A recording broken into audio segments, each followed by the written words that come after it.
All right, guys, you ready for some not so fun news about one of South America's most popular destinations? Buckle up because today we're diving into why the US just issued a do not travel warning for Venezuela. Spoiler alert, it's not because of bad hotel Wi-Fi, so let's break it down. The US State Department has reissued a level 4 warning for Venezuela. That's right, their highest alert, folks. Basically, they're saying, do not even think about going to Venezuela. So what's going on in the land of Arepas and Angel Falls? Let's unpack the chaos. The warning cites a laundry list of issues: crime, civil unrest, kidnapping, arbitrary enforcement of local laws, wrongful detention, terrorism, and poor health infrastructure. Sounds like a lovely vacation spot, right? Doesn't it? I mean, don't you just want to get on a plane and go to Venezuela? You're more likely to get a free kidnapping than a free breakfast at the hotel, if you ask me. Now, violent crimes like homicide, armed robbery, kidnapping, and carjacking have become everyday occurrences in Venezuela. Political rallies and demonstrations can pop up with zero notice, just like my dog barking in the background. And when they do, President Nicolas Maduro's government responds with all the subtlety of a bull in a china shop: tear gas, pepper spray, rubber bullets, you name it. Imagine trying to enjoy a sightseeing tour and suddenly you're caught in a protest with tear gas canisters flying past your head. I mean, come on, not exactly the Instagram-worthy vacation moment you were hoping to catch, right? And let's not forget about the shortages: gasoline, electricity, water, medicine, you name it. Venezuela's running out of it. You'll have better luck finding a unicorn than a steady supply of basic necessities. It's just what's happening over there right now. It's like camping, but without all the fun of actually camping.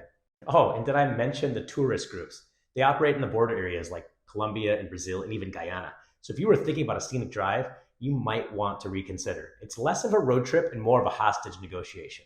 Back in 2022, about 215,000 Americans traveled to Venezuela. That's a steep drop from the 815,000 just a decade ago. The number started plummeting in 2019 when the US withdrew all diplomatic personnel from the embassy in Caracas. No embassy means no consular services, which means you're on your own if things go south in South America, literally and figuratively speaking. The State Department is basically saying, if you're there, get the F out now.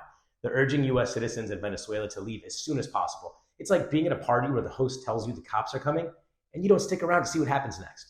That's just what's happening in Venezuela. So avoid Venezuela right now. And I've got many Venezuelan friends. They say the same.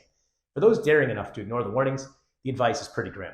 Develop a communication plan with your family or employer, including a proof of life protocol, just in case you're taken hostage. Seriously, I'm not saying that to be, weird or whatever, but that's what you need to do. Yep, they're literally telling you to plan to get kidnapped. You also need to draft a will and designate insurance beneficiaries and power of attorney. Sounds like a great trip, right? I mean, come on. Nothing says relaxing vacation like updating your will and figuring out what questions your family should ask in case you are kidnapped. Maybe they should add, bring your own body armor to the packing list. Seriously, guys. Let's talk a bit more about these travel advisory levels. So level 4 is as serious as it gets. It's the State Department's way of saying, for the love of all things holy, do not go there. Other countries with level 4 warnings include places like Syria and even North Korea. So Venezuela is in some not so stellar company. This isn't the first time that Venezuela has been slapped with a level 4 warning. It's been on and off the list for years, reflecting the country's ongoing struggles with political instability, economic collapse, and rampant crime. It's like a bad reality TV show that just never gets canceled. They just keep airing it and people keep watching it.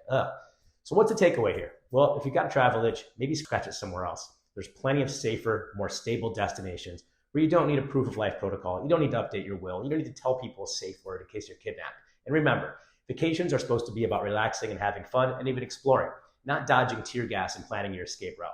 That's a wrap, folks. Stay safe, travel smart, and maybe save Venezuela for later in life, preferably when it's not a real life episode of Survivor.